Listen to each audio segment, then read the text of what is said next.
प्रकारे गाजराचा हा मधला भाग घेतला नाहीये, नाहीतर मग साखर जास्ती लागते. 6 वाट्या गाजराचा कीस, छान लाल तुटूक गाजरं होती म्हणून मी इथे 1 टेबलस्पून अशा तुपावरती परतून घेतला आहे 5 मिनिटं. आता त्याच्यामध्ये अर्धी वाटी ही साय घालायची आहे, दुधाची साय. कलर छान येतो. मिल्क पावडर पण घालणार आहोत आपण त्याच्यामध्ये. तर 6 वाट्यांसाठी मी 2 वाट्या साखर घालत आहे याच्यात. 1 वाटी आणि ही दुसरी वाटी. अशा प्रकारे त्याच्या 1/3 म्हणजे साखर. 3 पट गाजरं आहेत आणि 1 पटच साखर.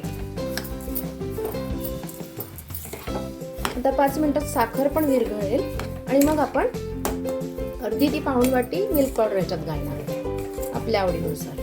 अशा प्रकारे खूप सोप्या पद्धतीने हा गाजर हलवा अगदी छान असा चविष्ट तयार होतो. खवा घातल्यासारखी टेस्ट येते, कारण की आपण फक्त साय आणि मिल्क पावडर याच्यात घालत आहोत. पहा, छान मऊ झालेला आणि रंग तर इतका सुंदर आलेला आहे. आता इथे मी ही पाऊण वाटी मिल्क पावडर घालते याच्यात.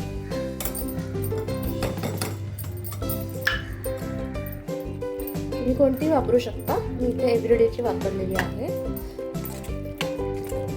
जेणेकरून हे हवं तसं थोडंसं घट्टसर होईल.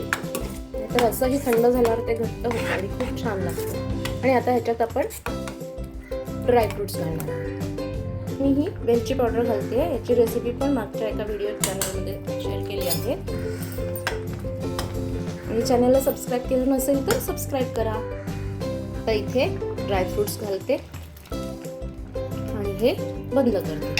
अशा प्रकारे मस्त असा हा गाजर हलवा तयार झाला आहे. तर या थंडीच्या सीझनमध्ये नक्की ट्राय करायला हवा.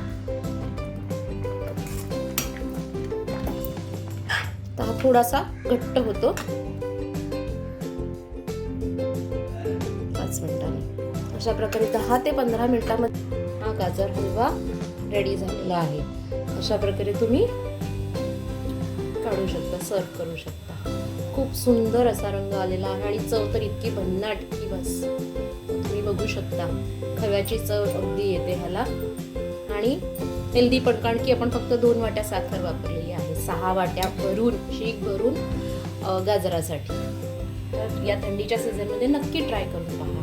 आणि अनुपमा स्वादिष्ट पाककृतीला अजूनही सबस्क्राईब केलं नसेल तर नक्की सबस्क्राईब करा. Thanks for watching. मी इथे बाप्पासाठी नैवेद्याला ठेवते. हा